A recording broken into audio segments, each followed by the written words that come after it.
بسم الله الرحمن الرحيم. الحمد لله رب العالمين، والصلاة والسلام على سيد الأنبياء والمرسلين وعلى آله وصحبه أجمعين، أما بعد. وبالسند المتصل منا إلى الشيخ الإمام الهمام الحافظ الحجة أمير المؤمنين في الحديث أبي عبد الله محمد بن إسماعيل بن إبراهيم بن المغيرة بن بردزبة الجعفي اليماني البخاري رحمه الله تعالى أنه قال: باب من الدين الفرار من الفتن. وبه قال: حدثنا عبد الله بن مسلمة عن مالك عن عبد الرحمن بن عبد الله بن عبد الرحمن بن أبي صعصعة عن أبيه عن سعيد الخدري رضي الله تعالى عنه أنه قال: قال رسول الله صلى الله عليه وسلم: يوشك أن يكون خير مال المسلم غنم يتبع بها شعف الجبال ومواقع القدر يفر بدينه من الفتن. بسم الله الرحمن الرحيم. الحمد لله رب العالمين، والصلاة والسلام على أشرف الأنبياء وسيد المرسلين وعلى آله وصحبه أجمعين ومن تبعهم بإحسان في كل زمان ومكان إلى يوم الدين، أما بعد. باب من الدین الفرار من الفتن. امام بخاری رحمۃ اللہ علیہ نے باب قائم کیا ہے کہ فتنوں سے بھاگ جانا بھی دین میں سے ہے. فتنوں سے بھاگنے کا مطلب ہے فتنوں سے بچنا، اور فتنوں سے بچنے کے لیے کہیں ایسی جگہ پر چلا جانا جہاں فتنوں سے اپنے آپ کو بچایا جا سکے، یہ بھی دین میں داخل ہے. امام بخاری رحمۃ اللہ علیہ نے اب تک جو ابواب قائم کیے تھے ان میں زیادہ تر ابواب وہ ہیں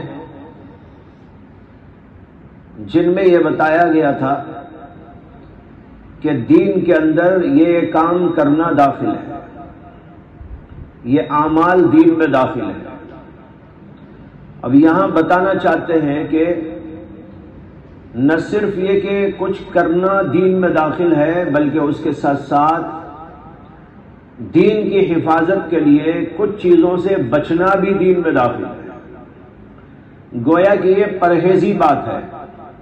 جیسے ڈاکٹر دو چیزیں بتاتا ہے کہ بھائی صحت کی برقراری کے لیے، صحت کے تحفظ اور بقا کے لیے تمہیں یہ چیزیں کھانی ہیں اور اس کے ساتھ ان چیزوں سے بچنا بھی ہے. آدمی نے کھانا تو کھایا ٹھیک، غذائیں اچھی کھائی، مغزیات کا استعمال کیا، لیکن اس کے ساتھ تھوڑا تھوڑا زہر بھی کھا لیا، تو ظاہر بات ہے کہ اس کی صحت برقرار نہیں رہ سکتی. اسی طریقے پر امام بخاری بتانا چاہتے ہیں کہ بہت سارے اعمال وہ ہیں جو دین کے اندر داخل ہیں، ان کو کرنا ہے، اور اسی کے ساتھ ساتھ کچھ چیزوں سے بچنا بھی ہے. گناہ سے بچنا، معصیتوں سے بچنا، فتنوں سے بچنا. جب تک یہ نہ ہوگا اس وقت تک بھی تمہارا دین برقرار نہیں رہ سکتا. دین کے بقا کے لیے، دین کے تحفظ کے لیے یہ بھی ضروری ہے کہ فتنوں سے بھاگیں اور ایسی جگہ اختیار کریں جہاں تمہیں فتنے نہ گھیریں. یہ مقصد ہے امام بخاری رحمۃ اللہ علیہ کا، اور اسی تقریر سے ما قبل سے اس کا جو ربط ہے وہ بھی ظاہر ہو گیا کہ اوپر ان اعمال کا ذکر تھا جن کو کرنا ہے. اب یہاں بتانا چاہتے ہیں کہ کچھ اعمال ایسے بھی ہیں جن سے بچنا ہے. یہ ہوئی مناسبت. پھر یہاں پر بعض شراح کہتے ہیں کہ امام بخاری رحمۃ اللہ علیہ اس کے اندر رد کر رہے ہیں مرجئہ فرقے کا، جو یہ کہتا ہے کہ ایمان کے بعد یا ایمان کے حصول کے بعد کوئی چیز نقصان دہ نہیں. چاہے گناہ کرو، معصیتیں کرو، برائیاں کرو، قباحتیں کرو، شرارتیں کرو، فتنے کرو، فسادات کرو، اس سے تمہارے ایمان میں کوئی فرق نہیں آئے گا. امام بخاری ان کا رد کرنا چاہتے ہیں کہ حدیث تو یہ بتاتی ہے، اللہ کے نبی علیہ الصلاۃ والسلام کا حکم یہ بتاتا ہے کہ آدمی کو فتنوں سے بچنا چاہیے دین کے تحفظ کی خاطر، اگر نہ بچا تو دین کا محفوظ رہنا مشکل۔ اللہ کے نبی علیہ الصلاۃ والسلام کا ارشاد بتا رہا ہے کہ دین کے تحفظ اور بقا کے لیے یہ بھی ضروری ہے کہ آدمی فطروں سے بچے، گناہوں سے بچے، معصیتوں سے بچے۔ معصیت اور گناہ سے نہیں بچے گا تو اس کا ایمان خطرے میں ہے۔ معلوم ہوا کہ معصیت اور گناہ انسان کے ایمان کو خراب کرنے والی چیزیں ہیں، لہذا مرجئہ فرقے کا یہ کہنا کہ ایمان کے ساتھ معصیت مضر نہیں، جیسے کہ کفر کے ساتھ کوئی عمل قابل قبول نہیں، نفع بخش نہیں، ان کا یہ قول باطل ہے۔ ایک بات تو ان کی درست ہے کہ کفر کے ساتھ کوئی عمل قابل قبول اور نفع بخش نہیں ہوتا، لیکن ان کا دوسرا یہ قول کہ ایمان کے ساتھ معصیت مضر اور نقصان دہ نہیں ہوتی، یہ بات ان کی غلط ہے۔ امام بخاری ان کی تردید کرنے کے لیے اس بات کو قائم کر رہے ہیں۔ لیکن جیسے کہ میں نے پہلے بھی اشارہ دیا، یہ کوئی ضروری نہیں کہ ہم امام بخاری کے ہر باب کو کسی نہ کسی کے رد ہی پر محمول کریں کہ یہ مرجئہ کا رد ہے یا فلاں کا رد ہے، فلاں کا رد ہے، بلکہ اس سے ہٹ کر بھی ہمارے لیے اس کے اندر بہت بڑا نفع ہے۔ امام بخاری ساری دنیا کے لوگوں کو جو اللہ کے نبی علیہ الصلاۃ والسلام کے احکامات اور ارشادات اور تعلیمات سے فیضیاب ہونا چاہتے ہیں، ان کو بتانا چاہ رہے ہیں کہ دیکھو، جیسے صحت کے لیے یہ انتہائی ضروری ہے کہ اچھی اچھی غذائیں کھائی جائیں، مغزیات کا استعمال کیا جائے، اسی طریقے پر یہ بھی ضروری ہوتا ہے کہ بہت ساری صحت کو برباد کرنے والی چیزوں سے بچا جائے، پرہیز کیا جائے۔ اسی طریقے پر روحانی صحت اور ایمان کے بقا و تحفظ کے لیے بھی ضروری ہوتا ہے کہ کچھ اعمال کیے جائیں تو کچھ گناہوں سے، برائیوں سے، قباحتوں سے، شرارتوں سے اپنے آپ کو بچانے کی کوشش کی جائے تاکہ ہمارا دین محفوظ رہے، سالم رہے۔ لہذا اس کے اندر سب کے لیے ہدایت کا پہلو موجود ہے۔ اب اس کے بعد دیکھیے حدیث آ رہی ہے حضرت ابو سعید خدری رضی اللہ تعالی عنہ سے، انہوں نے کہا قال رسول اللہ صلی اللہ علیہ وسلم یوشک ان یکون خیر مال المسلم غنم یتبع بها شعف الجبال ومباقی القطر یفر بدینہ من الفتن۔ اللہ کے نبی علیہ الصلاۃ والسلام نے فرمایا قریب ہے کہ مسلمان کا بہترین مال بکری ہو، مسلمان کا بہترین مال بکری ہو، جس کو لے کر وہ شعف الجبال یعنی پہاڑوں کی چوٹیوں پہ چلا جائے، ومواقع القطر اور بارش کے برسنے کی جگہوں پہ چلا جائے، یفر بدینہ من الفتن، اس حالت میں کہ وہ اپنے دین کو لے کر فتن سے بچنا چاہتا ہو، فتن سے بھاگنا چاہتا ہو۔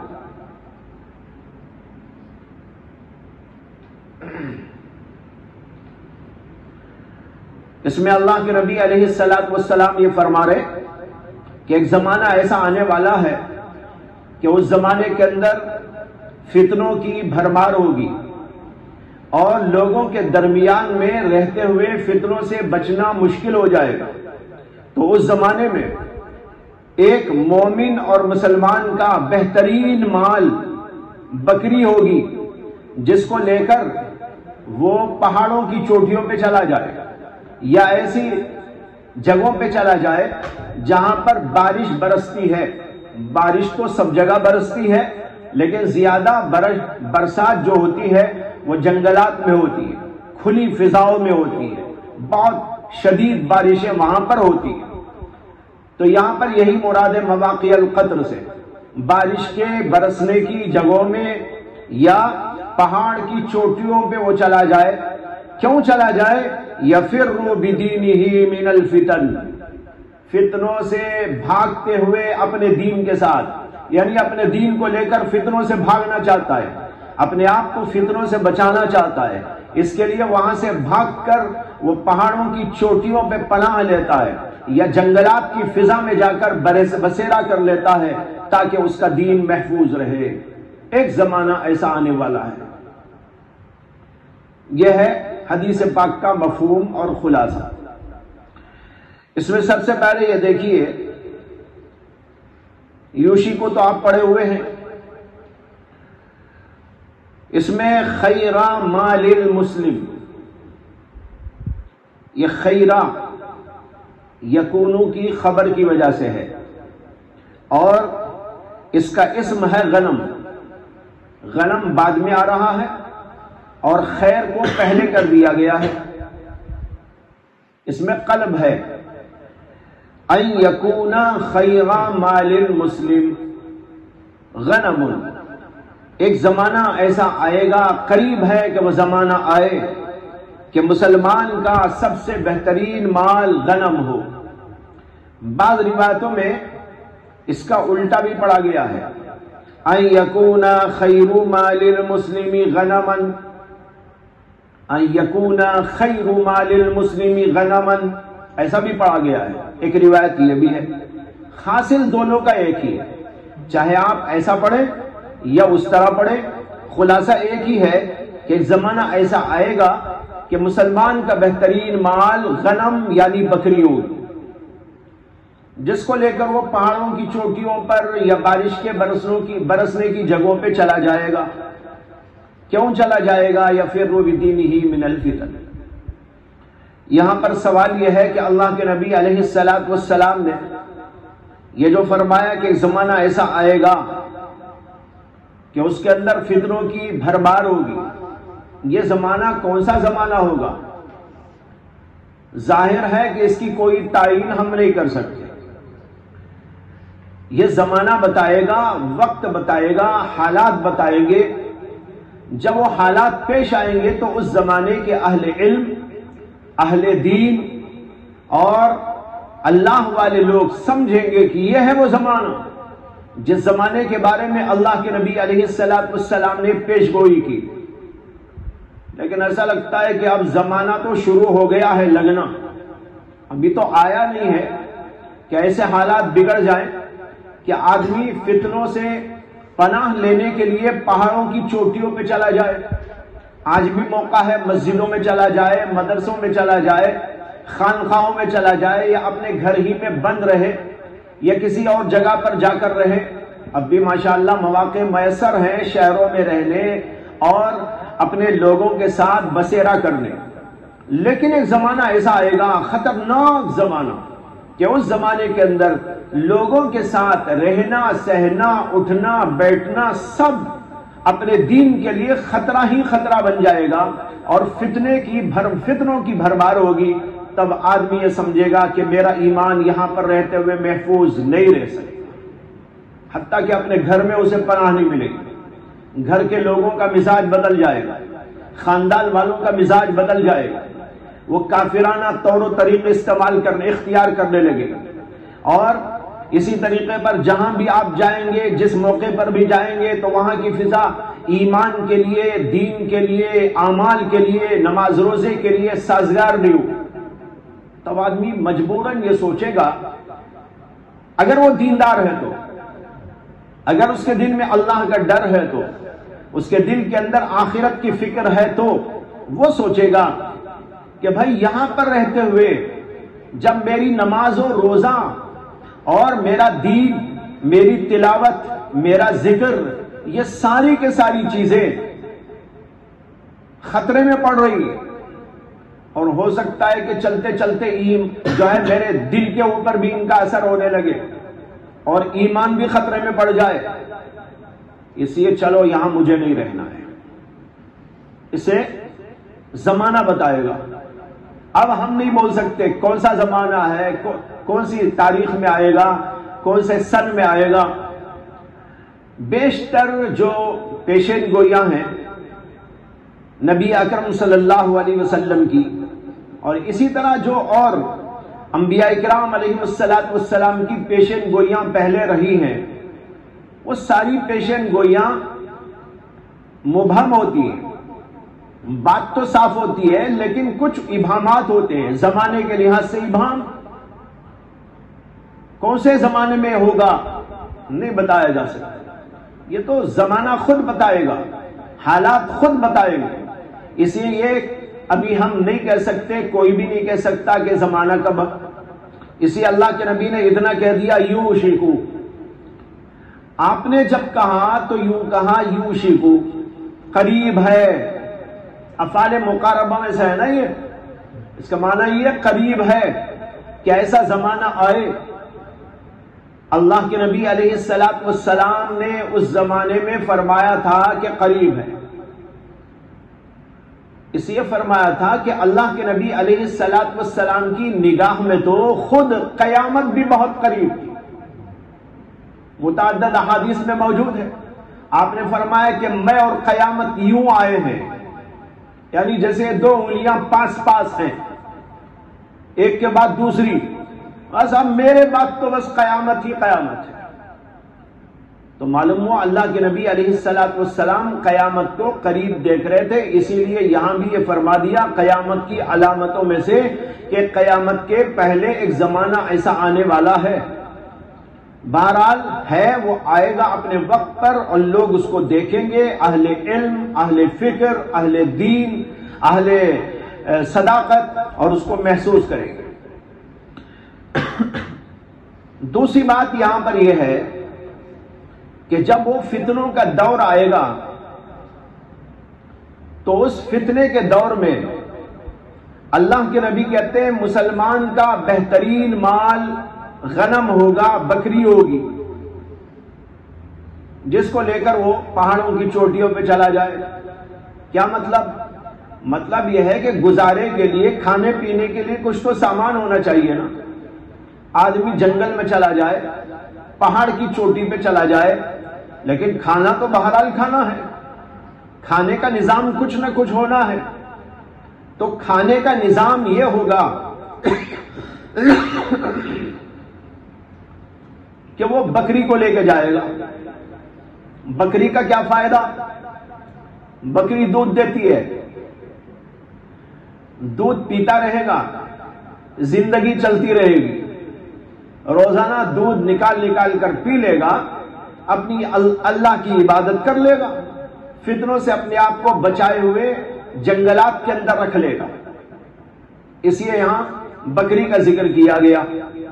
تو اس کے اندر اس بات کا ذکر ہے کہ اسباب کا اختیار کرنا خلاف توکل نہیں۔ اب دیکھو یہ بندے جن کا اللہ کے نبی یہاں ذکر کر رہے ہیں وہ تو بڑے پہنچے ہوئے ہوں گے نا، وہ فاسق بھی، فاجر بھی، اور ایسے بھی ویسے بھی، شرابی بھی، کبابی بھی، ان کا تھوڑا ہی ذکر ہے۔ وہ تو اپنے آپ کو فتنوں سے بچائیں گے ہی نہیں، ان کے ذہن میں بھی نہیں آئے گا کہ ہمیں فتنوں سے بچنا اور بچانا ہے۔ فتنوں سے بچنے اور بچانے کا خیال تو ان کو آئے گا جن کے دل میں دین کی فکر ہوگی، دین کی طلب ہوگی، اللہ کی محبت ہوگی، اللہ کا خوف ہوگا، آخرت کا فکر ہوگا، ایسے لوگ ہوں گے۔ اب ان لوگوں کے بارے میں کہا جا رہا ہے کہ وہ لوگ بکری لے کے جائیں گے۔ اب کوئی کہہ سکتا ہے کہ بھئی بکری کی کیا ضرورت، اتنا بڑا پہنچا ہوا آدمی وہ چلا جائے گا، کیا اللہ اس کو رزق نہیں دیں گے؟ جو اللہ کے لیے جائے گا تو اللہ اسے رزق دے دے گا، بکری کی بھی کیا ضرورت؟ لیکن یہ جو ہے نبیوں کا فلسفہ ہے، نبیوں نے اس بات کی تعلیم دی، خود نبی اکرم صلی اللہ علیہ وسلم کی تعلیم ہمارے سامنے ہے کہ جہاں اسباب کی ضرورت ہے وہاں اسباب کو اختیار کرو۔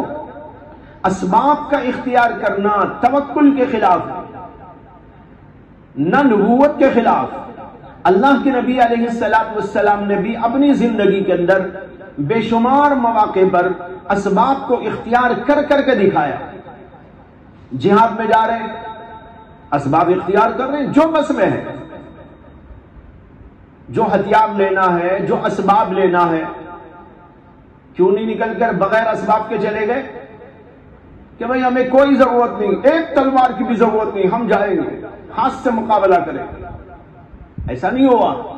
اللہ کے نبی علیہ السلام اعلان فرماتے تھے حضرات صحابہ کرام کے درمیان، اور صحابہ کرام میں سے جو اس کے بس میں ہوتا لا کر پیش کرتا، اور پھر اس سے تیاری ہوتی، گھوڑوں کی تیاری، ہتھیار کی تیاری اور دیگر اسباب کی تیاری۔ اسی طریقے پر اور مواقع پر بھی یہ بات بالکل آشکارا ہے اللہ کے نبی علیہ السلام کی سیرت پاک سے کہ آپ نے زندگی کے اندر اسباب کو اختیار کیا ہے۔ ہاں کبھی کبھی کسی خاص موقع پر اللہ تبارک و تعالیٰ یہ بتا دیتے ہیں کہ بغیر اسباب بھی میں سب کچھ کرتا ہوں، اسے کہ اللہ تو ہر چیز پہ قدرت رکھتے ہیں۔ تو کبھی انبیاء کرام علیہ السلام اور اولیاء اللہ کے ہاتھوں اللہ تبارک و تعالیٰ اپنی قدرت کی یہ نشانی ظاہر کر دیتے ہیں، اسباب وہاں فیل ہو جاتے ہیں یا اسباب کی ضرورت ہی نہیں ہوتی، اور وہاں اللہ اپنی قدرت قاہرہ سے وہ سب کچھ بتا دیتے ہیں، ظاہر کر دیتے ہیں جو اسباب کے ساتھ بھی نہیں ہو سکتا۔ یہ اللہ تعالیٰ کی حکمت ہے، لیکن اس کی بنیاد پر ایک آدمی یہ نہیں کہہ سکتا کہ میں اسباب اختیار نہیں کروں گا۔ نہیں، اسباب کو جہاں اللہ نے حکم دیا وہاں اختیار کرنا ہے، اور اسباب کے ساتھ اللہ پر بھروسہ کرنا ہے۔ قرآن کریم کے اندر بعض لوگوں کا تذکرہ آیا ہے کہ وہ جب حج کو جاتے تھے تو حج کے موقع پر بغیر کسی اسباب اور زاد اور جو ہے توشے کے چلے جاتے تھے، لیکن جب جاتے بھوک لگتی تو وہاں لوگوں سے مانگتے، جب نکلتے تھے تو کہتے تھے بھائی ہم تو اللہ کے لیے جا رہے ہیں، بس ہم اللہ کے مہمان ہیں، ہم اپنے ساتھ توشہ نہیں لے جائیں گے، اور کہتے تھے جیسے کسی کے گھر جائیں گے تو توشہ لے کے نہیں جانا ہے، جہاں جائیں گے وہ کھلائے گا، ہم اللہ کے مہمان ہیں، اللہ کھلائے گا۔ اور یہاں تو توکل کی بات کر رہے ہیں، اور جب نکل کر آگے جاتے بھوک لگتی تو دوسرے لوگوں سے مانگتے۔ اس کے بارے میں قرآن کریم نے آیت کریمہ نازل کی، لیس علیکم جناح ان تبتغوا فضلا من ربکم، اس سے پہلے ہے وما تفعلوا من خیر یعلمہ اللہ وتزودوا، توشہ بھی ساتھ لے کے جاؤ، وتزودوا، توشہ بھی لے جاؤ، فإن خیر زاد التقوی، کیونکہ سب سے بہترین زاد اور سب سے بہترین توشہ تو تقوی ہے۔ اب تم یہاں توکل کی بات کر رہے ہیں، وہاں بھیک مانگ رہے ہیں، یہ کون سا توکل، یہ کون سا تقوی؟ اس لیے جو ساتھ لے جانا ہے لے کر جاؤ، اور اصل چیز تو تقوی ہے، وہ تمہارے دل کے اندر ہونا چاہیے۔ تو بہرحال میں نے اشارہ دے دیا یہاں کہ اللہ کے نبی علیہ السلام کے اس فرمان کے اندر یہ مسئلہ حل کر دیا گیا ہے کہ ضرورت کے تحت اسباب کو اختیار کرنا توکل کے منافی نہیں ہے، نہ تو نبوت کے منافی ہے، نہ کسی کی ولایت کے منافی ہے۔ سارے انبیاء اور اسی طرح اولیاء اپنے اپنے زمانوں کے اندر جو آئے اور آتے رہتے ہیں، اولیاء اللہ ان کو آپ دیکھ لیجئے، وہ سب اسباب کو اختیار کرتے ہیں۔ اس کے بعد میں یہ جو فرمایا غنم کی تخصیص کیوں؟ بعض علماء کہتے ہیں کہ غنم کی تخصیص تو نہیں ہے، یہ مقصود ہے کوئی بھی ایسی چیز کا اختیار کر لینا جو کام آنے والی ہو۔ اب یہ زمانے کے لحاظ سے الگ الگ بھی ہو سکتی، اور مقصود غنم بھی ہو سکتا ہے، اور غنم کی اگر تخصیص سمجھی جاتی ہے تو اس کی وجہ یہ ہو سکتی ہے کہ غنم ایک ایسا جانور ہے جو انسان سے مانوس ہوتا ہے، ایک بات، اور دوسری بات یہ ہوتی ہے کہ وہ بڑا مطیع و فرمانبردار جانور ہے، کوئی مزاحمت آپ سے نہیں کرتا، چلو تو چلنے لگتا ہے، بیٹھو تو بیٹھنے لگتا ہے، ایسا جانور۔ اور تیسرے یہ کہ اس کے اندر مسکنت و تواضع ہے، اور مسکنت و تواضع ہونے کی وجہ سے ہمارے اندر بھی مسکنت و تواضع آئے۔ اسی لیے کہتے ہیں کہ انبیاء اکرام علیہ السلام کو بکریاں پالنے اور بکریاں چرانے کا حکم دیا جاتا تھا تاکہ ان کے اندر بھی یہ صفت پیدا ہو جائے۔ اور آخری بات اس سلسلے کی یہ ہے کہ اس کے اندر فائدہ ہے دودھ کا، اور دوسرا فائدہ اس میں یہ ہے کہ اس سے اون نکلتا ہے جو کپڑے کے طور پر استعمال ہو سکتا ہے، تو کپڑے کا نظام اس سے بن جائے گا، کھانے کا نظام اس سے بن جائے گا۔ اور اس سے جو دودھ نکلتا ہے وہ دودھ 2 قسم کا فائدہ دیتا ہے، بلکہ 3 قسم کا فائدہ دیتا ہے۔ ایک فائدہ کھانے کا، ایک فائدہ پینے کا، اور ایک فائدہ قوت و طاقت کا۔ بھوک لگی دودھ پی لیا، بھوک ختم۔ پیاس لگی دودھ پی لیا تو پیاس ختم۔ اور اگر کمزوری محسوس ہو رہی ہے تو کمزوری کو دور کرنے کے لیے بھی دودھ پی لیجئے تو قوت و طاقت فراہم۔ تو دیکھیے کئی فائدے اللہ کے نبی علیہ السلام نے اس کا ذکر کر کے یہ بتایا ہے کہ یہ جانور بہت آسانی کے ساتھ تمہارے ساتھ میں چلا جائے گا۔ اور پھر پہاڑوں پہ جانے کے لیے اگر کوئی بھینس کو لے کے چلا جائے، بھینس کے ساتھ یہ بھی کہیں پہنچ جائے گا، ظاہر بات ہے، یا اونٹ کو لے کے چلا جائے، ارے وہاں تو ایسا جانور چاہیے جو پہاڑوں پہ چل بھی سکے، اور یہ جانور ایسا ہے پہاڑوں پہ چڑھ جاتا ہے۔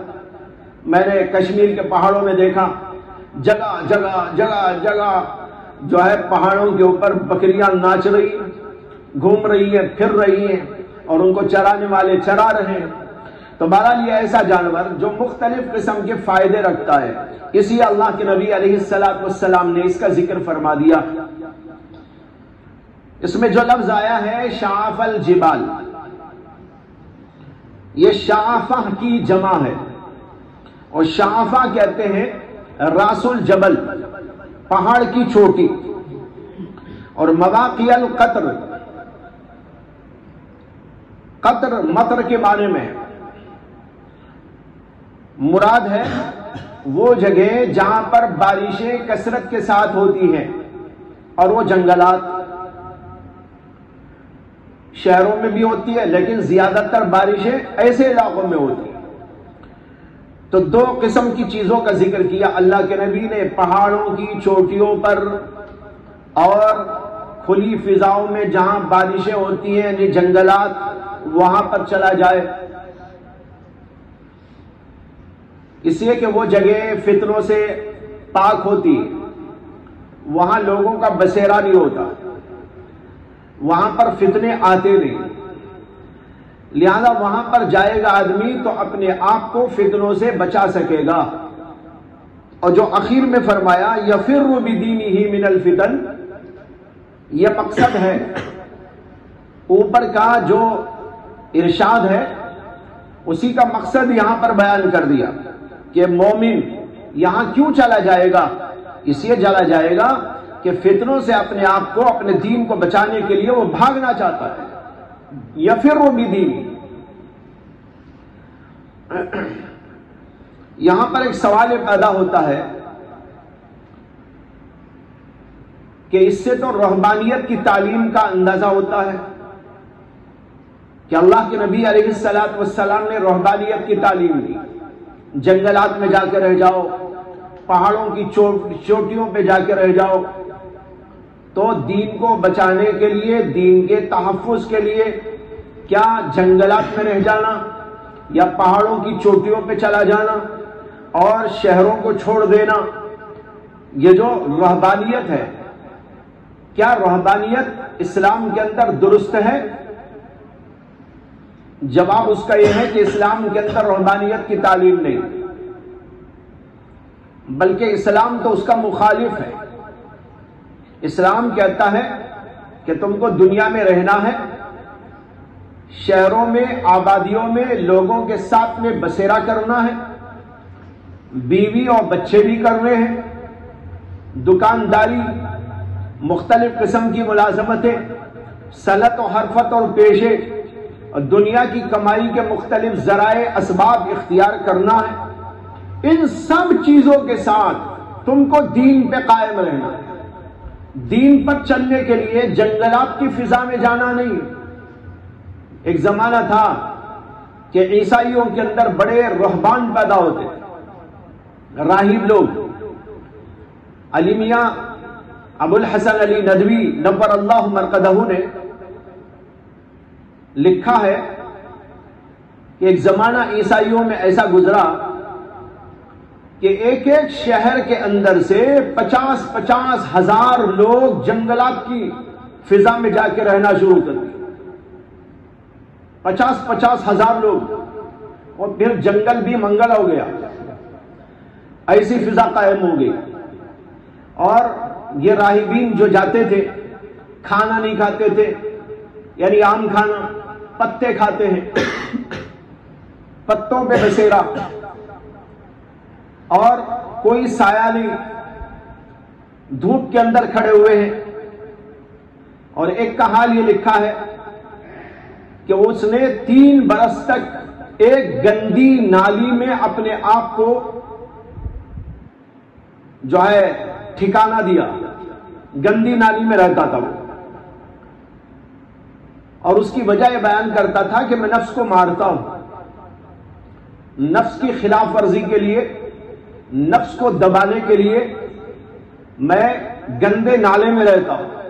اب وہاں گندا نالا ہے، گندگیاں آ رہی ہے جا رہی ہے، اسی کے اندر وہ بیٹھا ہوا ہے، اسی میں سو رہا ہے، اسی کے اندر جو کچھ کرنا ہے کر رہا ہے۔ یہ صورتحال تھی۔ اور پانی کا استعمال استنجا کے لیے نہیں کرتے تھے، اور سمجھتے تھے کہ نہانا دھونا یہ بھی آسائش کے سامان ہے، اس لیے نہاتے بالکل نہ تھے۔ استنجا کے موقع پر بھی پانی کا استعمال بالکل نہیں کرتے تھے۔ کچھ زمانے کے بعد ایسا ہو گیا کہ کچھ لوگ ذرا جدت پسند ان میں پیدا ہو گئے۔ ان جدت پسندوں نے پانی کا استعمال شروع کر دیا، اور کہاں؟ استنجا کے لیے۔ جب استنجا کو جاتے تو انہوں نے کہا بھائی اب پرانے لوگوں نے تو استعمال نہیں کیا، ہمیں تو بے قراری ہوتی ہے، چلو ذرا پانی استعمال کر لیں۔ تو کچھ لوگوں نے یا ان کے منچلے لوگوں نے پانی کا استعمال شروع کر دیا۔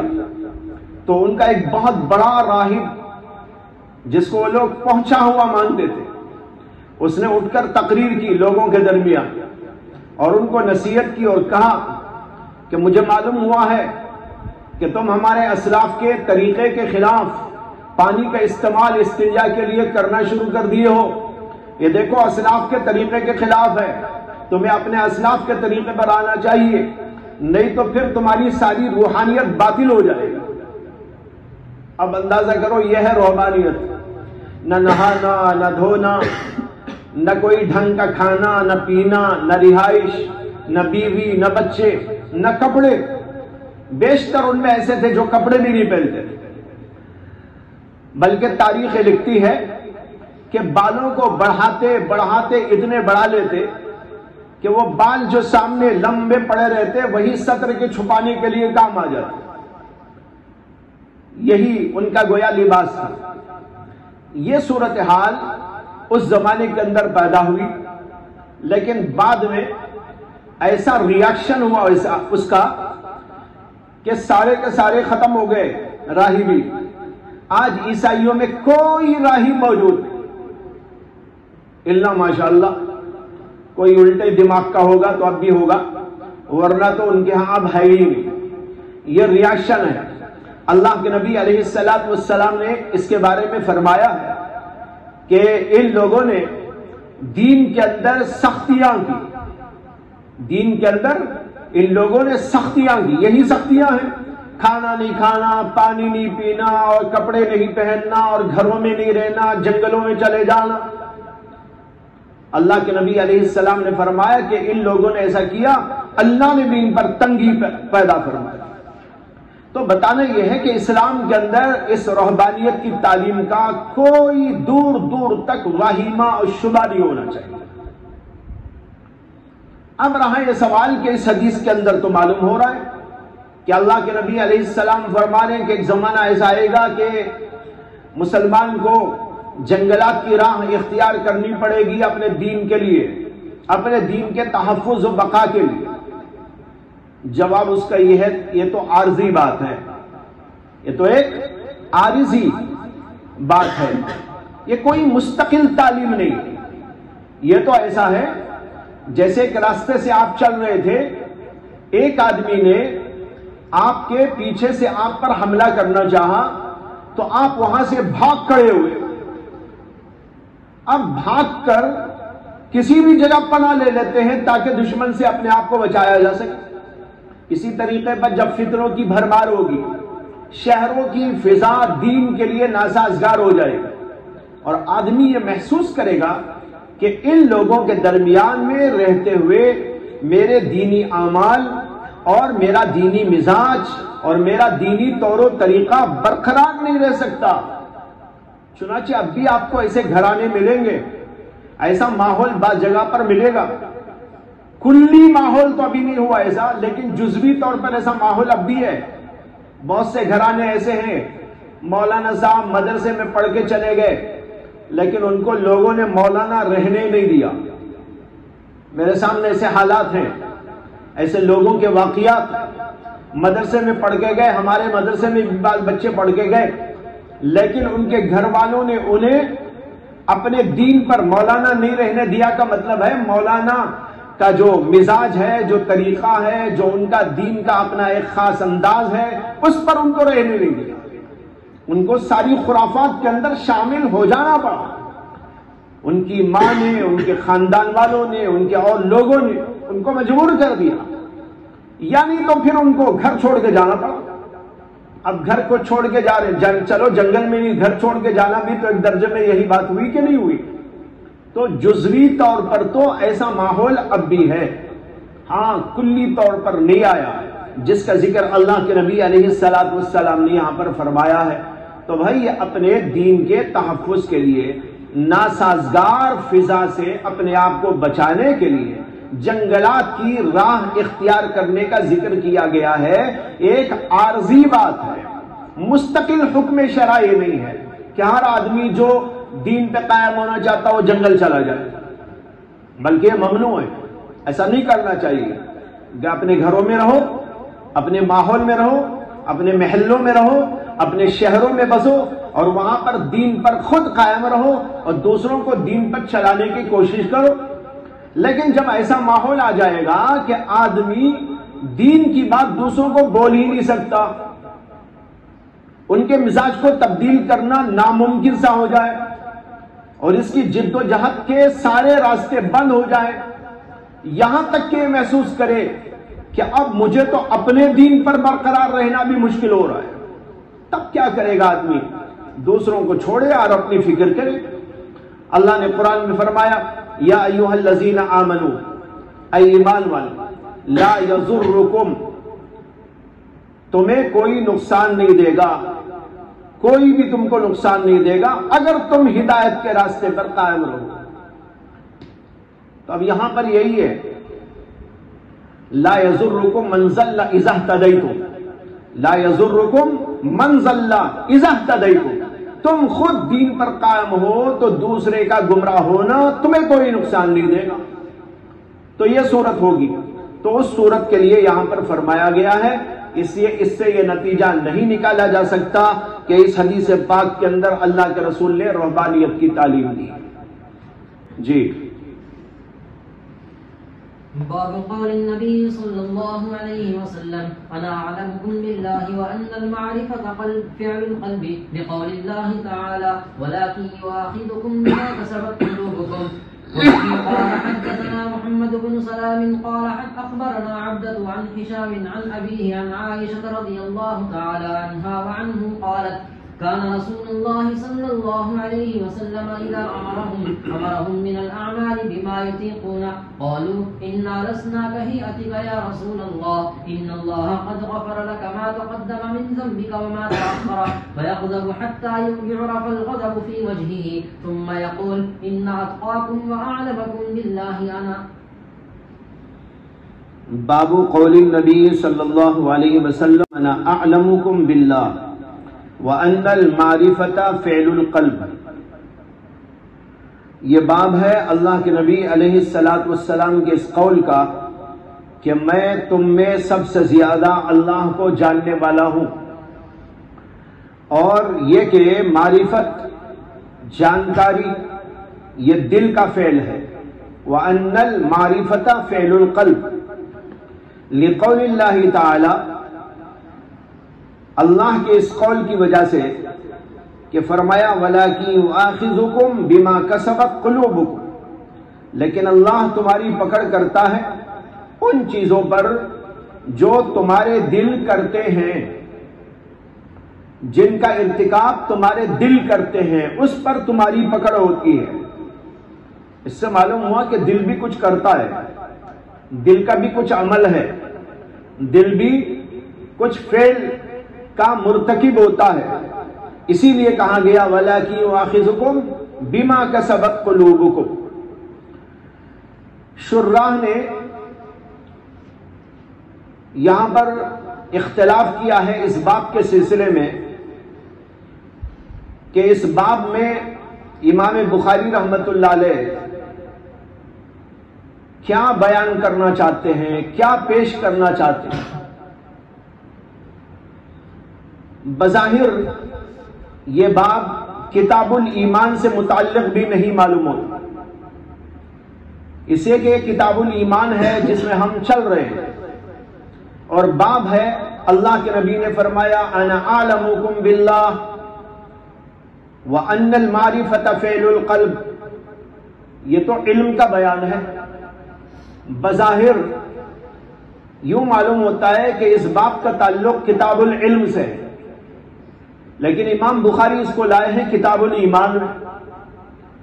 اسی یہاں پر شراح کے مختلف نظریات بن گئے. اکثر بیشتر حضرات یہ کہتے ہیں کہ امام بخاری رحمۃ اللہ علیہ اس باب میں یہ بتانا چاہتے ہیں کہ ایمان کے بھی مختلف درجات ہیں. جیسے کہ پہلے بھی انہوں نے کہا ہر ایک کا ایمان یکساں نہیں، گویا کہ اس کے اندر مرجیہ کا رد ہے اور کرامیہ کا رد ہے، جو یہ کہتے ہیں کہ سب کا ایمان برابر، ایمان میں کمی بیشی نہیں. امام بخاری رحمۃ اللہ علیہ اس باب سے ان کی تردید کرنا چاہتے ہیں. تردید کیسا کہ دیکھو اللہ کے نبی علیہ السلام نے فرمایا انا اعلمکم باللہ، اور یہاں علم باللہ کے معنی ہے ایمان باللہ.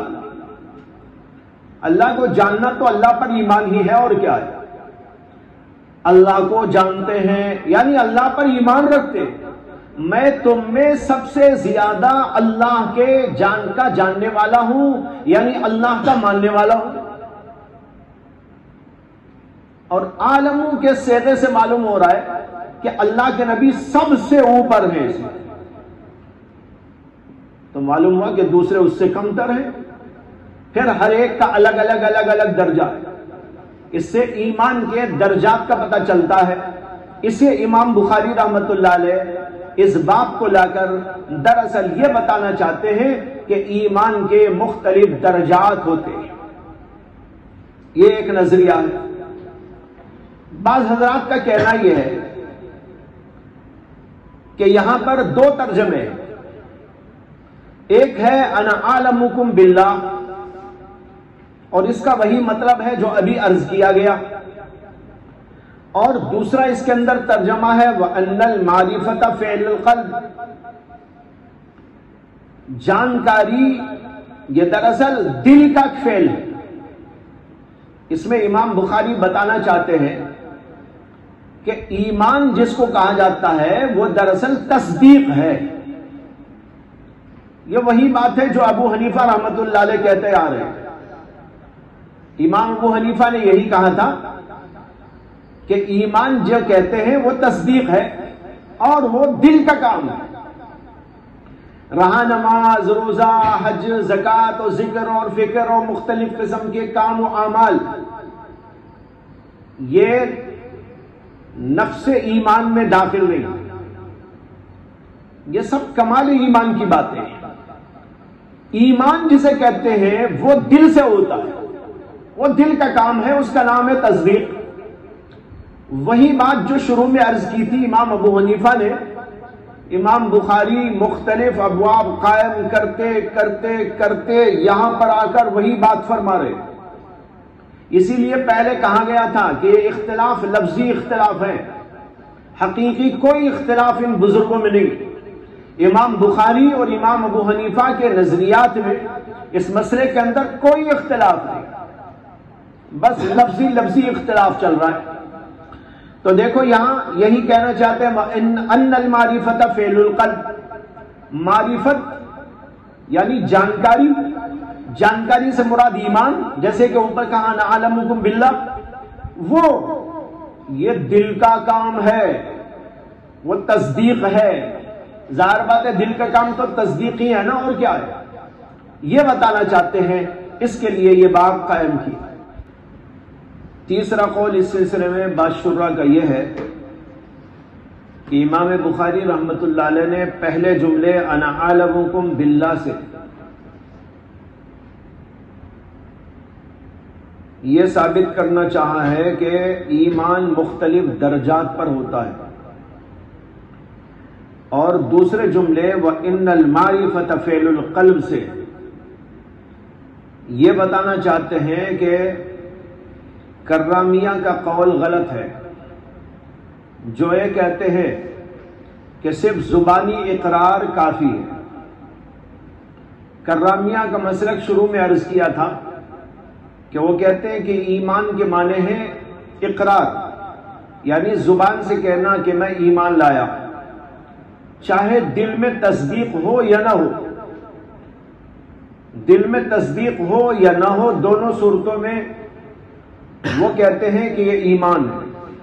لیکن اس پر تھوڑی سی بحث میں نے شروع میں کر دی تھی، اور شیخ الاسلام مولانا شبیر احمد عثمانی رحمت اللہ علیہ کا قول ذکر کیا تھا کہ تحقیق کے بعد یہ معلوم ہوتا ہے کہ کرامیہ کا یہ قول نہیں ہے.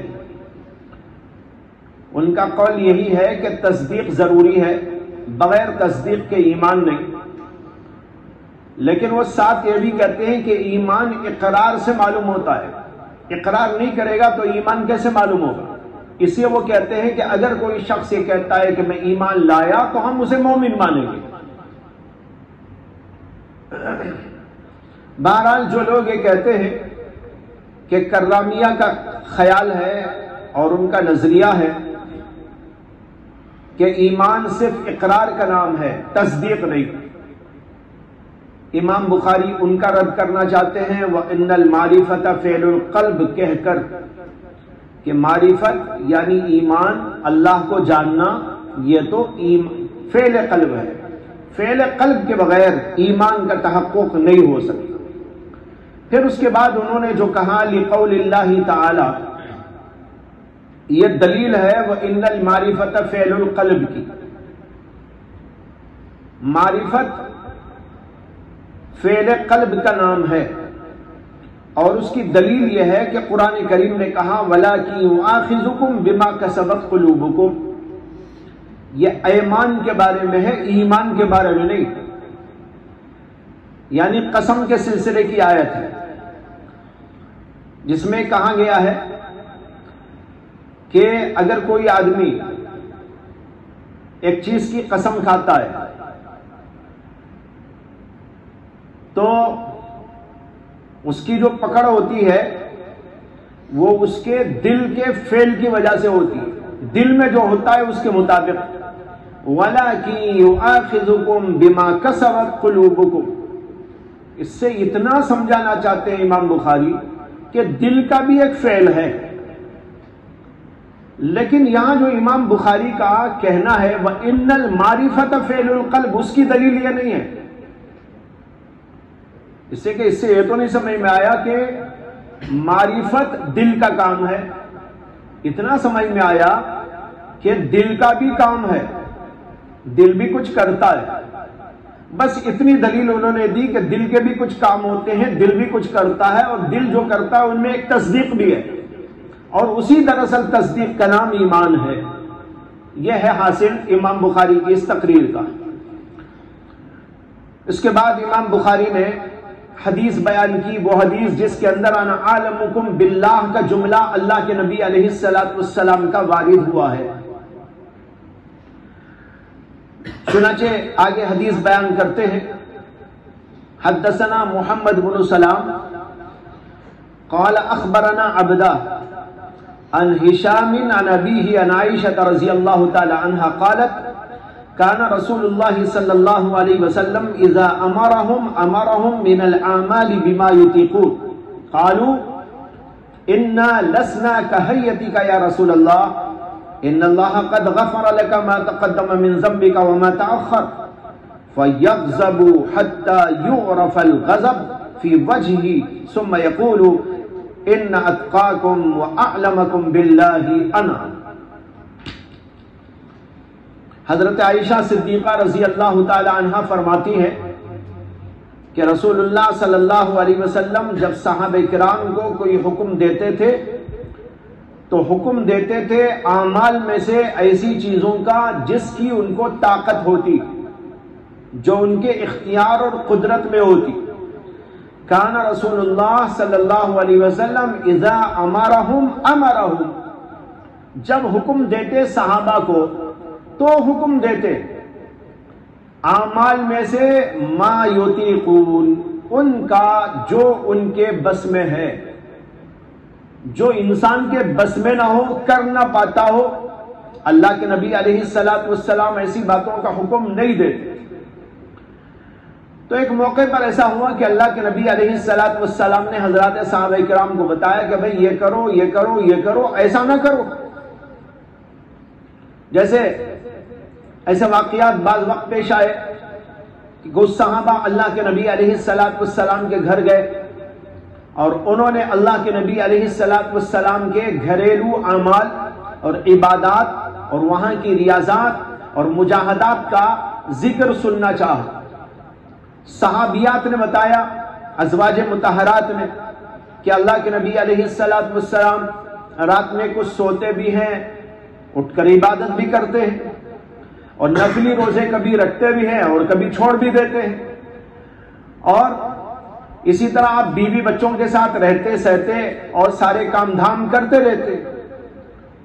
تو ان صحابہ کرام نے آپس میں کہا کہ بھئی اللہ کے نبی علیہ السلام کا مرتبہ اور مقام تو بہت بلند ہے، آپ سو جائیں یا عبادت کریں، آپ کے مقام میں کچھ فرق آنے والا نہیں۔ آپ بیوی بچوں کے ساتھ رہیں، کھائیں پیئیں اور زندگی کریں، تو آپ کو اللہ نے وہ مقام اور مرتبہ دیا ہے کہ اس سے آپ کے مرتبے میں کچھ فرق آنے والا ہے۔ اسی طرح آپ روزے رکھیں کہ نہ رکھیں، کوئی فرق آنے والا ہے۔ لیکن اگر ہم بھی ایسا ہی کریں گے تو پھر ہم تو کوئی مرتبہ پا ہی نہیں سکتے۔ اسی ایک صحابی نے کہا کہ میں آج سے وعدہ کرتا ہوں، عہد کرتا ہوں کہ رات میں بالکل نہیں سو، عبادت ہی عبادت۔ دوسرے نے کہا میں آج سے وعدہ کرتا ہوں کہ میں کبھی روزہ نہیں چھوڑوں، اور ایک نے کہا میں شادی نہیں کروں۔ صحابیات نے سن لیا، اور جب اللہ کے نبی علیہ السلام تشریف لائے تو آپ کو اطلاع دی گئی، اور بعض روایت سے ایسا معلوم ہوتا ہے کہ اللہ نے آپ کو اطلاع دی۔ آپ نے ان صحابہ کرام کو بلا کر پوچھا کیا تم ہی وہ لوگ ہو جنہوں نے ایسی ایسی بات کہی تھی؟ انہوں نے اقرار کیا۔ تو اللہ کے نبی علیہ السلام نے اس موقع پر فرمایا کہ جو میں کرتا ہوں وہی تمہیں کرنا ہے، میری سنت اور میرے طریقے کے بغیر کام نہیں چلے گا، اور میں تم میں سب سے زیادہ اللہ کو جاننے والا اور اللہ سے ڈرنے والا۔ تو لہذا جو میں کرتا ہوں وہ تم کرو، یہ نہیں کہ تمہاری جو پسند ہے وہ تم کر لو۔ تو اس طرح کے واقعات پیش آئے۔ تو ایسے ہی کسی موقع پر یہ ہوا کہ جب اللہ کے نبی علیہ السلام نے حضرات صحابہ کرام کو حکم دیا کہ بھائی ایسا ایسا کرو لیکن یہ مشقتیں نہ کرو، قالو، تو حضرات صحابہ نے عرض کیا کہ یا رسول اللہ انا لسنا کہیتک، اے اللہ کے رسول ہم تو آپ کے جیسے نہیں ہیں، آپ کا مقام تو بہت بلند ہے، بالا ہے۔ ان اللہ قد غفر لک ما تقدم من ذنبک وما تاخر، اللہ نے آپ کے اگلے اور پچھلے تمام گناہ معاف کر دیے، بخش دیے، اور ہمارا یہ مقام تو ہے، آپ کریں کہ نہ کریں آپ کے مقام میں کیا فرق آنے والا ہے، لیکن ہم نہ کریں تو ہمارا تو کچھ کام چلنے والا نہیں۔ اس پر فَيَغْضَبُوا، اللہ کے نبی علیہ السلام غضبناک ہو جاتے، حَتَّى يُعْرَفَ الْغَضَبُ، یہاں تک کہ آپ کے غصے کو محسوس کیا جا سکتا آپ کے چہرے انور میں، فی وجہہ، غصے کے آثار ایسے نمایاں ہوتے کہ چہرہ بتاتا تھا کہ آپ کس قدر غضبناک۔ اور پھر کہتے ان اتقاکم واعلمکم باللہ انا، تم میں سب سے زیادہ اللہ سے ڈرنے والا اور سب سے زیادہ اللہ کو جاننے والا تو میں ہوں، اور جب میں سب سے زیادہ اللہ کے قریب، سب سے زیادہ اللہ کو جاننے والا، عارف باللہ، اور اللہ سے سب سے زیادہ خوف کھانے والا میرا عمل یہ ہے، تو پھر تم کو میرے ہی اس پر طریقے پہ چلنا ہوگا، اب تم میرے سے تو بڑھ نہیں سکتے، اسے وہی کرو جو میں بول رہا ہوں۔ یہ ہے حاصل حدیث۔ اس حدیث پاک میں وہ جملہ آیا ہے انا عالمکم، اسے امام بخاری اس حدیث کو یہاں پر لائے، وہاں پر تو امام بخاری نے تعلیقاً ذکر کیا اوپر اللہ کے نبی کا قول یعنی بلا سند، اور یہاں پر اس کی پوری سند بیان کر دی اور بتایا کہ یہ جملہ اس موقع پر اللہ کے نبی نے استعمال کیا تھا، اس لیے یہاں پر اعلمکم باللہ کا مطلب ہے میں اللہ کو زیادہ سے زیادہ جاننے والا، یعنی اللہ کو سب سے زیادہ ماننے والا۔ جب سب سے زیادہ ماننے والا اور تم میرے مقام کے نہیں تو تم میرے سے گئے گزرے، یعنی کم درجے کے، تو معلوم ہوا میرا مقام الگ، تمہارا مقام ایمان میں الگ، پھر کسی اور کا اور الگ، پھر کسی اور کا اور الگ، تو ایمان میں درجات کا اس سے استدلال کیا امام بخاری رحمت اللہ علیہ نے۔ یہ ہے حدیث پاک۔ اس کے اندر جو آیا ہے کہ اللہ کے نبی ایسی ہی بات کا حکم دیتے تھے جو لوگوں کے اختیار میں ہو، جو طاقت سے باہر، اس کا حکم اللہ کے نبی نہیں دیتے۔ یہاں مراد یہ ہے اعمال شاقہ، ایک تو وہ اعمال ہیں جو انسان کے بس ہی میں نہ ہو، یعنی انسان جس پہ قادر نہ ہو، ظاہر بات ہے اس کا حکم دینے کا تو کوئی سوال ہی نہیں، لا یکلف اللہ نفسا الا وسعها، قرآن میں کئی جگہ آیا ہے۔ اللہ وہی حکم دیتے ہیں جو انسان کی طاقت میں، جو انسان کی طاقت ہی میں نہ ہو۔ مثلا اللہ حکم دے پہاڑ اٹھاؤ، ایسا حکم اللہ نہیں دے سکتے، یا اللہ حکم دے دے پیشاب بالکل نہ کرو، ارے بھائی یہ کوئی اختیاری چیز ہے، یا بالکل نہ سو، تمہیں سونے کی اجازت نہیں ہے، ایسے بے ڈھنگ کے احکام اللہ کے ہاں ہو نہیں سکتے، یہ انسان کی طاقت سے باہر۔ ایک تو ہے انسان کی طاقت ہی میں جو نہ ہو، ایک وہ اعمال ہیں طاقت میں تو ہیں لیکن خام و خواہ کی مشقت ہے اس میں، جیسے جوگی لوگ اور راہب لوگ کرتے ہیں، کوئی کھڑا ہے تو کھڑا ہے، کوئی پڑا ہے تو پڑا ہے، کوئی ایک ٹانگ پہ کھڑا ہو گیا ہے، یا جو ہے پتے کھا کے گزارا کر رہا ہے۔ چلو پتے کھانے سے گزارا تو ہو جائے گا، لیکن مشقت اور بیجا مشقت، ایسی بیجا مشقت کا اللہ کے نبی علیہ السلام حکم نہیں دیتے۔ آپ نے ایک شخص کو دیکھا، بہت بوڑھا آدمی، وہ چلنے کے قابل بھی نہیں، پیر گھسٹتا ہوا چل رہا ہے، اور اس کو لوگ پکڑ کے لے جا رہے ہیں، آپ نے پوچھا کہ بھائی کیا ہوا؟ تو لوگوں نے بتایا کہ اس بڈھے نے منت مانی تھی کہ میرا فلاں کام ہو گیا تو میں کعبۃ اللہ کو جاؤں گا، طواف کروں گا چل کے۔ اب یہ چل کے جا رہا ہے۔ اللہ کے نبی علیہ الصلوۃ والسلام نے غصے کا اظہار کیا اور پھر فرمایا کہ اس بڈھے کو بٹھاؤ، وہ اپنی سواری پر لے جاؤ۔ اللہ جو ہے ایسا عذاب تمہیں نہیں دینا چاہتا۔ تو دیکھیے اس طرح کی مختلف احادیث موجود۔ اب یہ بظاہر چل کے جانا تو بس میں تو ہے، کچھ نہ کچھ کیسا بھی چل کے چلا جائے گا، لیکن خامخواہ کی مشقت ہے نا، یہ خامخواہ کی مشقت بھی اسلام گوارا نہیں کرتا اور ایسے احکام نہیں دیتا۔ حدیث میں آتا ہے کہ ایک آدمی کو نیند آ رہی ہو، اونگ، اب وہ تہجد کے لیے اٹھا ہے، عبادت کر رہا ہے، لیکن نیند اتنی زیادہ ہے کہ آنکھیں بند ہو جا رہی، کھڑے ہو کے ٹھیک پڑھ نہیں پاتا ہے۔ ایک تو ہے معمولی قسم کی نیند، وہ تو برداشت کے قابل ہوتی ہے، وہ تو برداشت کرنا ہی ہے۔ اگر اتنا بھی انسان برداشت نہ کرے تو پھر مجاہدہ ہی کیا؟ مجاہدہ یہی تو ہے کہ بھئی کچھ نیند کی قربانی دو، کچھ جان کی قربانی دو، کچھ اوقات کی قربانی دو، کچھ محنتوں کی قربانی دو، اپنے جسم کے اوپر بھی کچھ برداشت کرو، یہ تو ہے۔ لیکن بے جا، اسی لیے میں ہر جگہ بے جا کا لفظ استعمال کر رہا ہوں۔ ایک ہے مشقت، وہ تو ہے دین میں، والذین جاہدوا فینا لنہدینہم سبلنا، جو لوگ کہ ہمارے راستے میں مجاہدہ کرتے ہیں، جد و جہد کرتے ہیں، محنت اور مجاہدہ کرتے ہیں۔ دیکھو یہاں ذکر ہے مجاہدے، تو مجاہدہ کرنا ہے۔ میں اسی لیے کہہ دیا کہ کہنے لگے بھائی اسلام میں تو مجاہدہ ہے نہیں، مشقت ہے نہیں، ہمیں تو نماز میں بھی مشقت معلوم ہوتی ہے۔ کون پڑھے 5 وقت کی نماز؟ چھوڑو۔ روزہ بھی بڑا مشقت کا کام ہے، اسی بھی چھوڑو۔ ذکر کون کرے، تلاوت کون کرے؟ ہمیں تو بس سونے میں مزہ آتا ہے، اٹھنے میں ہماری نیند خراب، اس لیے ہم سوتے رہتے ہیں۔ نہیں، فرق ہے دونوں باتوں میں۔ ایک ہے بیجا مشقت، ایک ہے بامانہ مشقت۔ اسلام کے اندر جو اعمال ہمیں دیے گئے ہیں، چاہے وہ نماز ہو، روزہ ہو، حج ہو، ذکر ہو، تلاوت ہو، ان سب کے اندر بھی مشقت ہے کہ نہیں ہے؟ نماز میں بھی کچھ مشقت ہے، روزہ بڑی مشقت ہے، حج اس سے بھی بڑی مشقت ہے، ان سب میں مشقت ہے، لیکن یہ مشقت بامانہ مشقت ہے اور ایک بے معنی مشقت اسلام نے اس سے روکا۔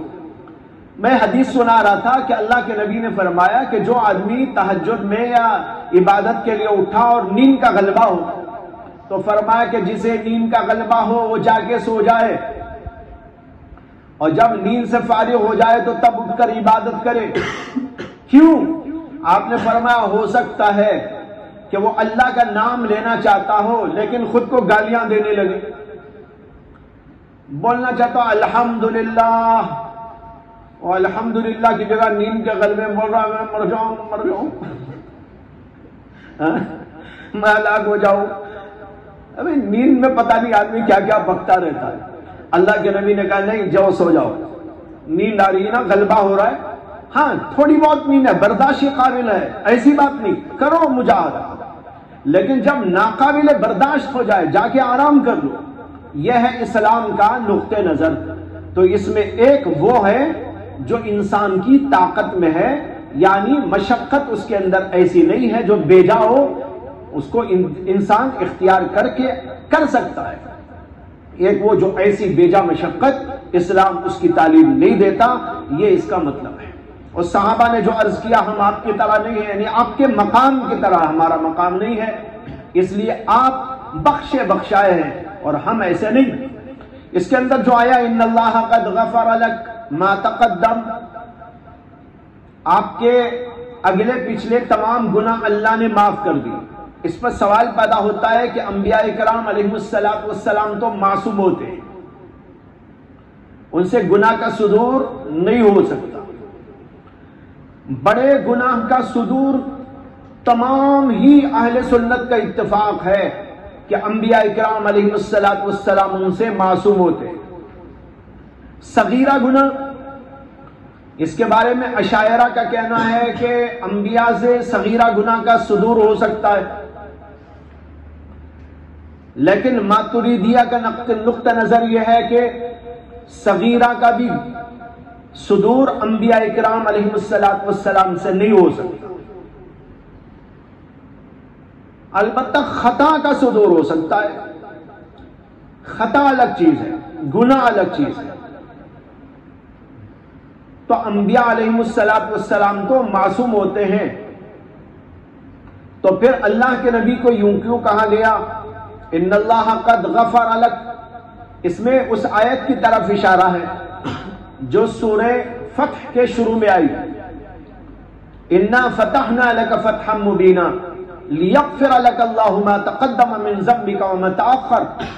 اس کی طرف اشارہ ہے اس میں حضرات صحابہ کے اس قول.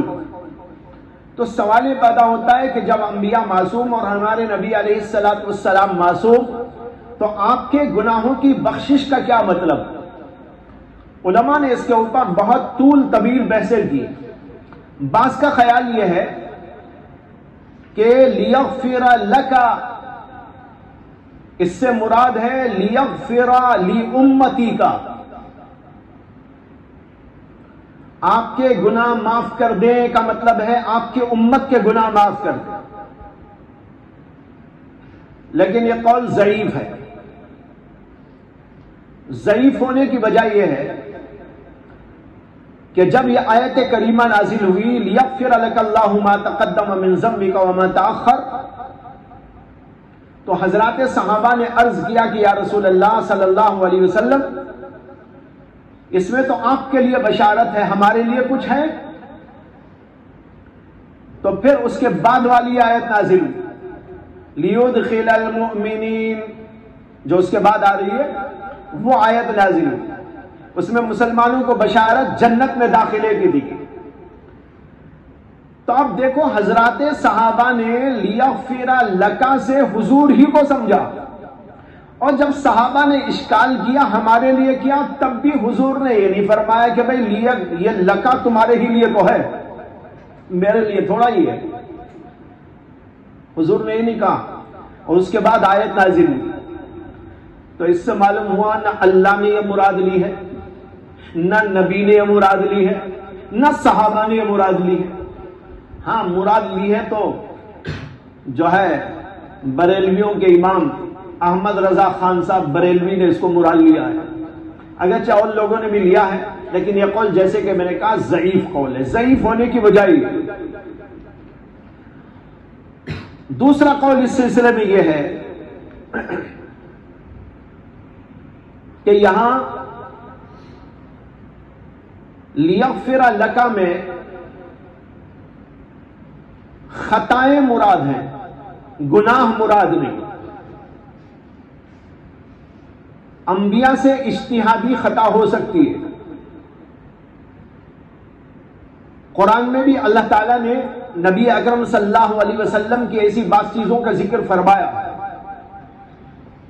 جیسے فرمایا گیا عبس وتولی ان جاءہ الاعمی وما يدریک لعلہ یزکی او یذکر فتنفعہ الذکری اما من استغنا فانت له تصدی وما علیک الا یزکی. بڑی تنبیہ ہے اس کے اندر.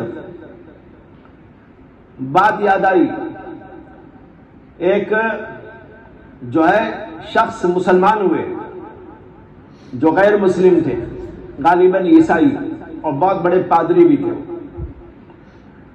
ان سے جب پوچھا گیا تو آپ اسلام کیسے لائے؟ انہوں نے کہا قرآن کی صداقت کو مانو، نبی کی صداقت کو دیکھ کر. ان سے پوچھا گیا اس کی تفصیل بیان کرو، تو انہوں نے کہا کہ میں نے قرآن پڑھا تو اس کے اندر یہ آیت ملی، یہ آیتیں ملی جس میں نبی کو خدا نے تنبیہ کی ہے. اگر محمد صلی اللہ علیہ وسلم جھوٹے نبی ہوتے تو کبھی قرآن میں یہ آیتیں ہو نہیں سکتی. یعنی آپ اپنے ہی اوپر گویا کہہ لیں، ایسا کیسا ہو سکتا ہے؟ اس کے اندر بڑی سخت تنبیہ ہے. عبسا، اور انداز بھی بڑا عجیب و غریب ہے. عبسا کیا مانے؟ تیوری ٹھڑا لی. وتولا، منہ موڑ لیا. ان جاہ الاعمی، جب ایک اندھا آیا. قصہ یہ ہوا تھا کہ حضرت عبداللہ ابن ام مکتوم رضی اللہ عنہ جو نابینا صحابی تھے اور حضور کے مؤذن بھی تھے، ان کو کچھ پوچھنا تھا تو اللہ کے نبی علیہ السلام کی خدمت میں حاضر ہوئے. جب آئے تو اس وقت میں اللہ کے نبی کے سامنے کچھ کفار بیٹھے ہوئے تھے اور اللہ کے نبی ان کو کچھ سمجھا رہے تھے. انہوں نے آ کر سلام کیا ایک بار دو بار، تو اللہ کے نبی کو کچھ ناگواری ہوئی. ناگواری کی وجہ یہ تھی کہ میں تو اس وقت یوں مصروف ہوں، یہ تو بعد بھی میرے سے مل سکتے ہیں، ابھی کیا ضرورت تھی ان کو میرے سے ملنے کی. اس لیے آپ نے ایسا تیوری چڑھا لی، منہ موڑ لیا. اللہ نے اسی کا نقشہ کھینچا، پکچر اتار دیا. اب ایسا تیوری چڑھا لی، وتولا، منہ موڑ لیا. ان جاہ الاعمی، جب ایک اندھا آیا تھا. وما یدریک لعلہ یزکا، اور یہ نہیں خیال کیا کہ یہ آنے والا کچھ نصیحت پا لیتا اور اپنے آپ کو پاک کر لیتا آپ کی بات کو سن کر. وما یدریک لعلہ یزکا او یذکر فتنفعہ الذکریٰ، اور آپ ان کو نصیحت کرتے تو وہ نصیحت اسے کارگر ہوتی. یہ نہ سمجھ کر آپ نے تیوری چڑھا دی. اور پھر اللہ نے صیغے جتنے بھی استعمال کیے یہاں پر، وہ سارے کے سارے جو ہے اس کے صیغے ہیں، یعنی غائب کے صیغے استعمال کیے، خطاب کے صیغے نہیں. انہوں نے منہ موڑ لیا، انہوں نے ایسا کر لیا، انہوں نے تیوری چڑھا لی. اس طرح اللہ کے نبی علیہ السلام کو خطاب کیا گیا. تو بھائی بتانا یہ چاہ رہا ہوں کہ اس کے اندر ایک اجتہادی خطا کا ذکر ہے. سمجھ میں آیا؟ اسی طرح اور بھی بعض جگہ پر تو نبی سے خطا ہو سکتی ہے. ان خطاؤں کے بارے میں کہا گیا لیغفر لک اللہ ما تقدم من ذنبک وما تاخر. بعضوں نے کہا کہ یہاں مقصود یہ ہے کہ نبی سے گناہ تو نہیں ہوتا، لیکن اس کے باوجود نبی اللہ سے معافی مانگتا رہتا ہے. خود اللہ کے نبی علیہ السلام نے فرمایا کہ میں روزانہ اللہ سے 100 دفعہ توبہ کرتا ہوں، استغفار کرتا ہوں. روزانہ 100 دفعہ استغفار کرتا ہوں. ایک روایت میں 70 کا ذکر بھی. اب اللہ کے نبی علیہ السلام اللہ سے روزانہ کہتے ہیں اور 100 بار 70 بار کہتے ہیں اللہ معاف کر دیجئے، اللہ معاف کر دیجئے، اللہ معاف کر دیجئے. اللہ نے کہا جاؤ بھائی سب معاف، دل صاف. کہتے ہیں نا ایک آدمی سے غلطی تو کچھ نہیں، یا ایسا ہے جیسے بعض وقت ہوتا ہے کوئی طالب علم ہوتا ہے، اچھا ہوتا ہے، نیک ہوتا ہے اور محنتی ہوتا ہے، باادب ہوتا ہے، باسلیقہ ہوتا ہے، تہذیب یافتہ ہوتا ہے، اساتذہ اس سے بہت خوش ہوتے ہیں، لیکن جب وہ رخصت ہو کے جانا چاہتا ہے تو معافی مانگتا ہے. یہ بھی اس کی قابلیت ہی کی دلیل ہوتی ہے. سب کچھ ٹھیک رہ کر اپنے اساتذہ سے پھر بھی یہ سمجھ کر معافی مانگتا پتہ نہیں میرے سے کہیں کچھ غلطی ہو گئی. یہ اس کی لیاقت ہے. اب وہ معافی مانگتا ہے، روتا بھی ہے، حضرت میں تو جا رہا ہوں لیکن آپ کی کوئی خدمت نہیں کر سکا، میں آپ کو جیسا خوش رکھنا چاہیے تھا ویسا آپ کے لیے کر نہیں سکا، اس لیے مجھے آپ معاف کر دیا. اب استاد کہتا نہیں بھائی ماشاءاللہ آپ نے تو میری بڑی خدمت کی ہے، آپ نے تو میرے ساتھ جو ہے بڑا ادب کا لحاظ رکھا ہے، میں تو آپ سے خوش ہوں. نہیں حضرت میری آپ معاف کر دیجیے، مجھے معاف کر دیجیے. اب وہ اس کی لیاقت سے برابر معافی مانگتا رہتا ہے اور استاد کہتا ہے کہ نہیں بھائی کوئی ایسی بات ہی نہیں. لیکن جب بار بار وہ کہتا ہے معاف کر دیجئے معاف کر دیجئے تو استاد کہتا ہے جاؤ سب معاف. اب آخر میں یہی ہوتا ہے نا کہ جاؤ سب معاف. اسی طرح اللہ کے نبی علیہ السلام اللہ کا حق ادا کرتے اور اس کے ساتھ معصوم تھے، کوئی گناہ نہیں، لیکن پھر بھی آپ روزانہ اللہ سے کہتے ہیں کہ اللہ معاف کر دیجئے، معاف کر دیجئے، معاف کر دیجئے۔ اللہ نے کہا لیغفر لک اللہ ما تقدم من ذنبک وما تأخر، بھائی اگلے پچھلے سب معاف جاؤ۔ اور اس سے یہ بھی نقطہ سمجھ میں آ گیا کہ ما تقدم میں تو سمجھ میں آ رہا ہے، ما تأخر کا کیا معنی؟ باق کے گناہ بھی پہلے معاف، مطلب یہ ہے کہ آپ سے کچھ ہے ہی نہیں ایسی کوئی بات، اگلا پچھلا سب صاف ہے جاؤ، یہ کہہ کر تسلی دی جاتی ہے۔ جیسے اس طالب علم کو تسلی دی جاتی ہے جو استادوں کے ساتھ ادب کا، تہذیب کا، اخلاق کا سب معاملہ کرتا ہے، لیکن پھر بھی اپنے آپ کو سمجھتا ہے کہ میں نے کچھ نہیں کیا اور معافی مانگتا ہے، اسے کہتا ہے بھائی جاؤ سب معاف کر۔ اللہ نے بھی اسی طرح کہا لیغفر لک اللہ ما تقدم من ذنبک وما تأخر۔ یہ جو تفسیر آخر میں کی گئی ہے یہ تفسیر صوفیانہ و عاشقانہ تفسیر ہے، یہ صوفیانہ و عاشقانہ تفسیر ہے، بہت سے علماء نے اس کا بھی ذکر کیا ہے۔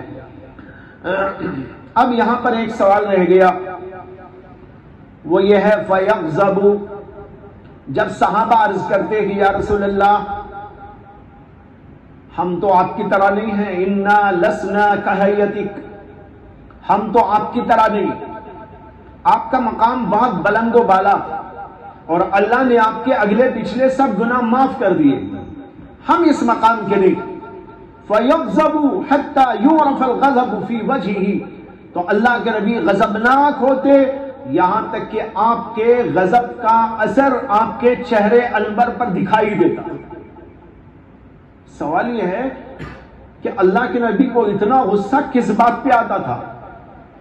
اب بظاہر تو ایسی کوئی بات ہے ہی نہیں، صحابہ کہہ رہے ہیں یا رسول اللہ آپ کا مقام بہت بلند ہے، ہم ایسے مقام کے نہیں ہیں اور ہم تھوڑی بہت عبادت کریں گے تو کچھ ہم کو ملے گا نہیں، لیکن اللہ کے نبی اس کے اوپر غضبناک، اور اس قدر غضبناک کہ چہرے انور پر اس کے آثار نمایاں ہو۔ جب آپ کو غصہ آتا تھا تو چہرہ سرخ ہو جاتا تھا، ویسے بھی آپ سرخ تھے، جب غصہ آتا تو انتہائی سرخی آ جاتی، بلکہ ایک صحابی نے تو اللہ کے نبی کے غصے کی کیفیت کا عجیب نقشہ کھینچا۔ انہوں نے کہا جب اللہ کے نبی کو غصہ آتا تو ایسا محسوس ہوتا جیسے کہ انار کے دانوں کا رس آپ کے گال میں گھول دیا گیا ہو۔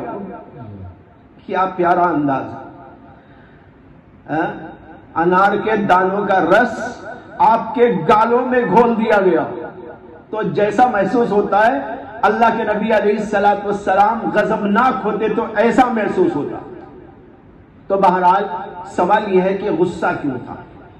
وجہ اس کی یہ تھی کہ اللہ کے نبی علیہ السلام جو حکم دیتے ہیں وہ اللہ کی طرف سے ہوتا ہے، اور اللہ کی طرف سے جو حکم بھی آپ کو دیا جاتا ہے آپ وہ پہنچاتے ہیں، اور اس کے اندر مقدار بھی ہے، اس کے اندر انداز بھی ہے، اس کے اندر کیفیات بھی ہے، سب اس کے اندر ہوتا ہے۔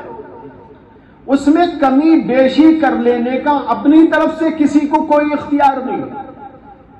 یہاں پر علماء نے تو بہت لمبا چوڑا کلام کیا ہے اس پر، غضبناک ہونے کی وجوہات پر، لیکن یہ وجہ جو بیان کر رہا ہوں یہ سب سے اہم ترین وجہ ہے اور بڑی معقول، کہ اللہ کی طرف سے جو بھی آپ پیغام پہنچاتے تھے احکام کے سلسلے میں، اس کے اندر مقدار بھی ہوتی تھی، اس کے اندر انداز بھی ہوتا تھا، یعنی کرنے کا طریقہ بھی ہوتا تھا، اور کرنے کے طریقے کے ساتھ اس کی کیفیات بھی ہوتی تھی۔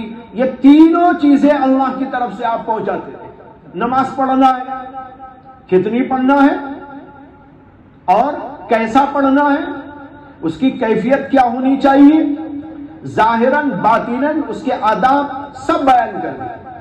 اب اس کے اندر کچھ کمی بیشی کا کسی کو اختیار ہے کہ اپنی طرف سے کوئی کہنے لگے کہ میں یوں کر لوں گا، میں یوں کر لوں گا؟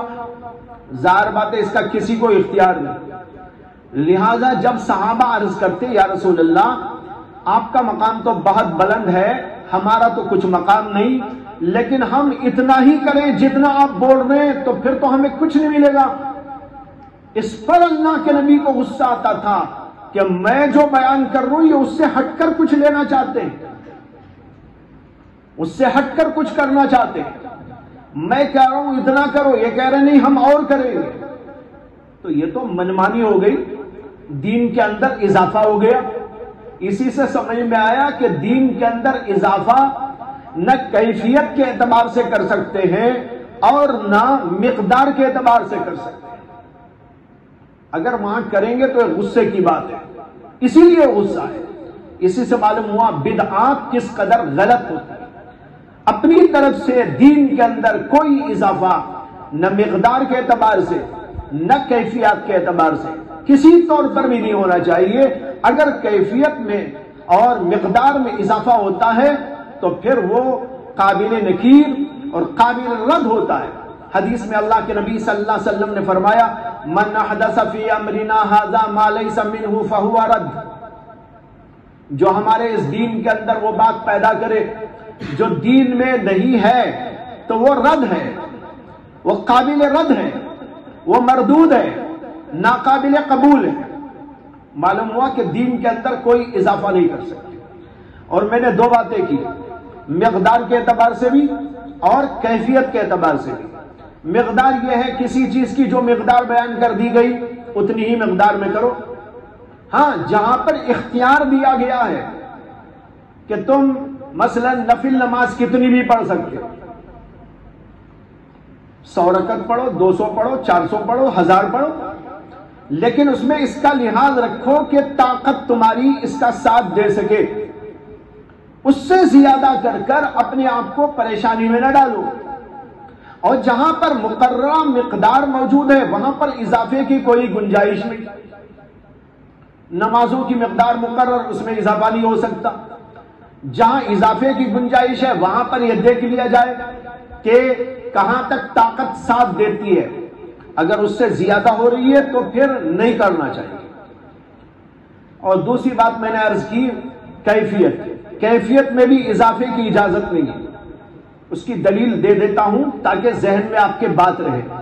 یہ بات تو واضح ہے کہ مقدار میں تو کوئی اضافہ نہیں ہو سکتا. رمضان کے روزے جتنے اتنے ہی روزے رکھنے, نمازوں کی جو مقدار مقرر اتنی ہی پڑھنی. کیفیت کے اندر بھی اپنی طرف سے اضافے کی گنجائش دین میں نہیں.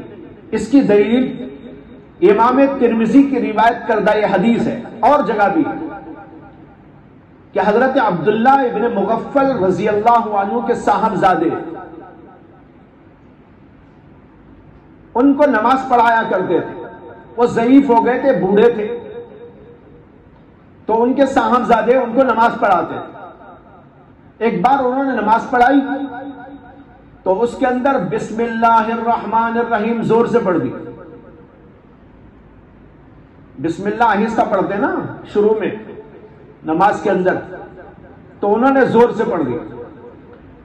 نماز ختم کرنے کے بعد حضرت عبداللہ بن مغفل رضی اللہ عنہ نے فرمایا یا بنی محدث, بیٹا یہ تو محدث ہے, یعنی بدعت ہے. بدعت, محدث مانے بدعت, یہ بدعت ہے.